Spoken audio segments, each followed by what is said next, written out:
Hello everyone, welcome to another Torchlight Infinite video.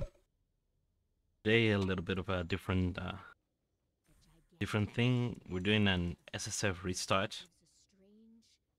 It's already been a couple of days of playtime with this character. Yeah, 14 hours. Maybe 2 or 3 days it took me to reach up to level 90, 91. So I'm taking it rather slow. But what I'm doing is regular Rehan. What I want to try to accomplish with this one is to test around how easy it is to start with a character like this. You know, just default skills, no trading. See how fast I can get to Traveler, and to do something different. The good thing about SSF is that the unique that you drop are very exciting when you get them. And in particular, I got one that I wasn't really expecting, especially not to get it as soon as I did. So, and that pretty much dictates the way I'm building this character, and whether that will be good or not, I don't know. But you already noticed is these. I got Lone Walkers. So if you check for Lone Walkers on trade, they're one of the most expensive unique items in the game, and for good reason. Basically, they give you a bunch of aura effect up to like 80%, and I think this can be corroded way further. You get very good movement speed. You get a free precise aura that I think this can get to higher level with corrosion as well. And this line, auras only take effect on self. Doesn't really bother you because that only bothers minion players. So I drop this. And since it has erosion amplification, which is, it's actually called erosion enhancement, but it's the only, has to be the aura, right? It's this aura. And what we get with this aura is erosion damage and erosion pen. So what we're doing is basically putting 4 auras here to get the aura effect from the item to get to 5. And then I'm converting all of my damage to erosion through this point. Most likely, if I were to get this on a slate, to just switch off this tree, which, although pretty good, is not amazing because it doesn't have a lot of crit. It doesn't have good amount of life. It doesn't have good amount of life recovery either. So I would much likely want to use Ronin probably, or even Steel Vanguard for the aura effect stacking. So that's what I'm doing at the moment. Whirlwind, it's pretty standard the way you build it. Nothing really out of the ordinary here, except using passivation because of the whole erosion conversion, increased crit damage because Rehan has a lot of access to crit chance, corruption, because I wanted to make use of Beyond Cure. However, Beyond Cure requires you to actually get to at least 30 wield stacks. That's very difficult at the moment because I don't have really good attack speed. So I'll try doing that setup later, and probably will be more damage because I can get this, just 60% increased damage if I manage to get to 60, or at least 30% damage for 1 point. It's pretty good. And then Beyond Cure gives me the erosion pen, which paired with the erosion aura, and you can see that it's working because here I have 13% erosion pen without any erosion pen investment anywhere on gear. Like I don't have any. So that's all the aura. And the mirror effect, like if this was 80%. I'm gonna try to double corrode this item. So that's one of the goals that I have for the run. Double corrode in this item, and that's another thing. Let me bring that up. So initially, I wanted to do like a regular whirlwind stacking. But what I will end up doing instead is so here's the first goal: get to T7 Traveler, do some T8 Farming, do T8 Traveler, do POB4, do at least one Trial of Divinity, which I haven't done in the regular mode, but I'll try to do it here. Things is pretty. It's kind of lazy. Double corrode, lone walkers. First, 8 to Mizville. It's kind of hard, but not too much. If I can do all of this, I can do 8 to Mizville. Let's get 2 decent candles.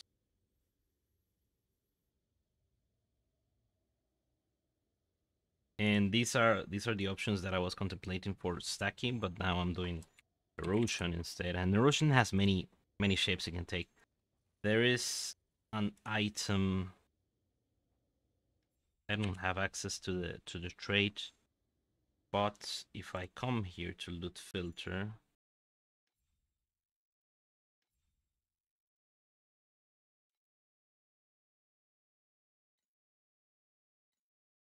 I have to go to, where's my actual filter? Here.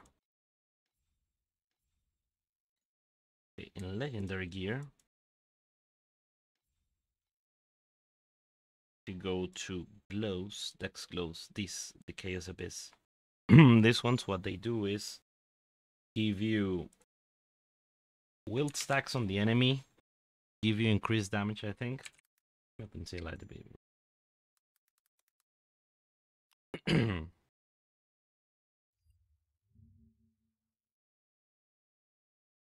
This. So I get a bunch of base will damage, making it so I don't have to use the added erosion damage support. Stack speed, which is good for the build, and a bunch of pen, up to 50% stacks, and chance to inflict an additional stack. So pair this with, for instance, the additional corrosion support. Get 3 stacks of will per hit. That will make it much easier to reach the 6 stacks to exploit those other points. So that will be one of the goals as well. Get a chaos abyss to see if that's a decent way to scale this, and of course a kaleidoscope. Okay, kaleidoscope, which is kind of a no-brainer if you're doing like fist to erosion conversion. Like in an ideal world, you have kaleidoscope. You convert 100% of fist to any element. And then you convert that into erosion, and then and that way you get the benefit of the kaleidoscope, both of the kaleidoscope buff every second. You don't have downtime on that buff. Bunch of damage. So how do I think we can do this is basically the deck in SSF has to be very different because you cannot trade for stuff. So you're depending on whatever you can get yourself. So what I'll be doing is, and let me go to unknown cards. So I'm gonna have this card always, stability. This is the reason why I actually dropped the lone walkers. It's noticeable. Like you will, I haven't dropped lone walkers in any other season ever, but I dropped it this season because of this card. In other seasons, I've used this card to get things like Exquisite Box. I dropped an Eternity last season. I've dropped Jumble Ice once, but sadly it was the season where it nerfed them. But this card is very important, I think, in SSF if you want to have like things to play around, different uniques. So this is gonna be on my deck always. Once I get Generous and Artless, I'm gonna be using that for certain bases I need, for instance, I need a Griffin sword, and the Griffin sword comes from Goddess of Hunting, so I'm gonna be combining Goddess of Hunting with Artless and Generous to get that base. Once I get uh, Supernova is kind of, it's a decent way to farm it, but it's so, the chance is very low. So I don't know if that's gonna be worth the point. But this is gonna be here. Then right now for the early game, I'm doing like Tolerant and Shrewd because you need a ton of Flame Sand early on. Longing could be an option, but on a recent post I saw that the rarity of the whole map doesn't really influence what the rarity of the legendary that you get when it eventually drops. So I don't know if combining them will yield you with more rare legendaries on average, but the fact that having rarity doesn't influence the tier of legendary that you drop make seem a little bit less worth it in my books. So pity, because you cannot sustain T8. The only way you can get T8 is by farming it yourself. So I'm gonna be using this to generate a bunch of T8s, and eventually when I can do them, I can do a whole batch of them. If I have a lot of them on bulk, I can spend more time on T8 farming with a T8 deck, which I will figure out what I will do with that later on. I'm doing Honest Conquest and probably should add Brave. But for now, just Honest, just to get this and start racking up the emblems for the Trial of Divinity. Once I get this Iron Might, I will figure out how to add this one, or maybe I'll just swap out one of the others for this one. Same thing, I'm adding Hunting, and I'm purposefully using this card instead of this, just so when I get it, it's a little bit better than just having it on the map. Same thing for machines. And also you have the machines uniques, the war uniques, which are very, very strong as well. So a chance of getting those is always a good thing. Dark Search to get the invitations, because I need a familiar Nexus to do double corrosions. Black Seal I'm gonna have as long as I need until I get like the really good, like I'm gonna have it for a little bit during the T7 farming with in order to see if I can get the legendary, but most importantly to get like a decent relic and memory combo. Then I'll remove it and I put it back on T8 when I can actually get the double T1 memory combo, memory and relic combos.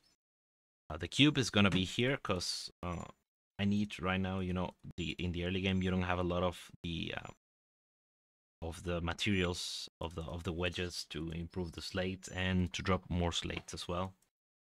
And the turn is gonna be here because I need to start accumulating the invitations to eventually start generating candles. And in regular trade, I think Nightmare is the best mechanic for just generating currency and generating items.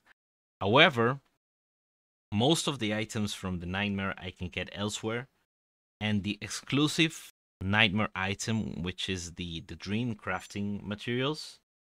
I think dream crafting is like the very last step you do on very GG items. Like even on the regular league, I haven't really done a lot of GG dream crafting. So I'm gonna keep this out until much later. So let's go through a map.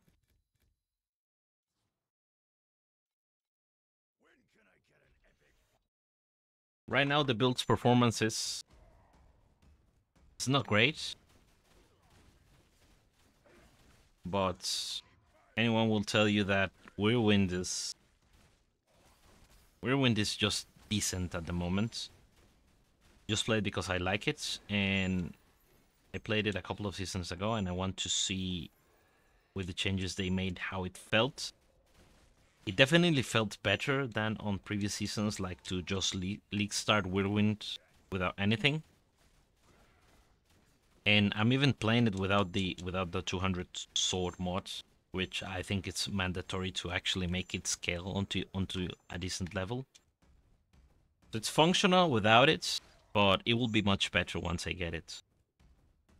Right now I'm just using the channel prep, and I have a +1 channel amulet. Once I get the weapon, I will substitute the amulet for some other mods. Or the other option is to make the amulet +2, then you switch in channel preparation again, and then you have your 5 stacks. And then the problem to solve will be to get to 100% steep strike chance.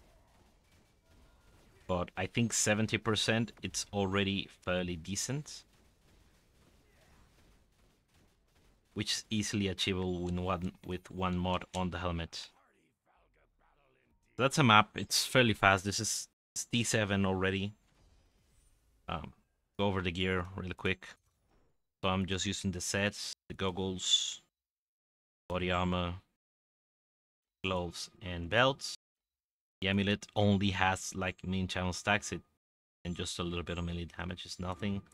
The lone walkers, whatever rings, and this trash weapon. That's all I've got. I don't think I have slates.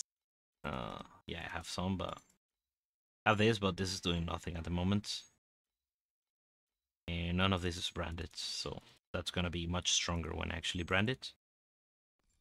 For the tree, you go pretty standard. I think having the paralysis, 25% additional damage is kind of a no-brainer. Brutality for the additional fist damage, which this actually benefits the erosion damage that you do, because the fist part gets the additional, then it gets converted, whatever it has with all its modifiers, into erosion, and then the erosion gets increased by the erosion modifiers as well. So additional fist, additional erosion, everything actually works. Fervor, it's good. You always want fervor. The ranger tree is like the best tree in the game, honestly. Well, besides Steel Vanguard, they're very close in my opinion. Except that Steel Vanguard has like very strong defensive options with decent offensive. Ranger just has insane offensive options with some good utility and some defense. But what you get here is like crit damage, bunch of crit damage, like I think more crit damage than any other tree. You get attack and cast speed with movement speed. You get skill area and skill damage in a single cluster. You get defense and resistance. Max life, life regain, and regain interval. This increases like the base weapon crit chance, which basically makes you get to the cap much faster. More crit damage here, like crit damage here, a lot of crit damage, and then fervor effect and crit damage per fervor. So it's too good. The points themselves are okay-ish. They are nothing extraordinary. Go for gravity, and I go for impending. I haven't really tried to do a lot of dummy testing to min max, but that's what's working for now. Here, basically, this you can read as 24% additional damage in most cases, because most enemies don't have energy shield. With enemies that have energy shield, you only get like this first, and then when you remove the energy shield, you get 12% additional damage. That's how you read this. But it's, for all intents and purposes, is 24% additional damage. Then here I'm just trying to travel to the important stuff, which is the aura effect and aura skill level and the erosion conversion. That's what matters here, and I'm just putting the minimum amount of points. There are good things to get here. For instance, the blur effect. If I can get a way to generate blur and get some movement speed to the blur, very strong. And again, I was using Beyond Cure, but since I was generating like 10 wheel stacks, that was kind of not great in my opinion, so I just switched to life conversion to get to have a little bit more wiggling room with my auras. For skills, standard whirlwind, raging slash, cause most of the damage comes from Windblade, and you want a chance to trigger the Windblade every time you reach 5 stacks. Passivation, because it's a very strong multiplier for erosion damage, and crit damage because we're stacking a lot of it. Corruption, some mobility, and the melee package with Fearless, Weapon Amp, Steadfast, and Rejuvenation. Steadfast could be changed for elemental resistance eventually, especially if I get a precise one, which you can get from T7 boss rushing, by the way. And no candles, because I haven't done a single Eterna, and I haven't done the first Traveler yet, which I could do at this moment, but it will be very painful. So I'll leave it for later. Anyway, thanks for watching and have a good one.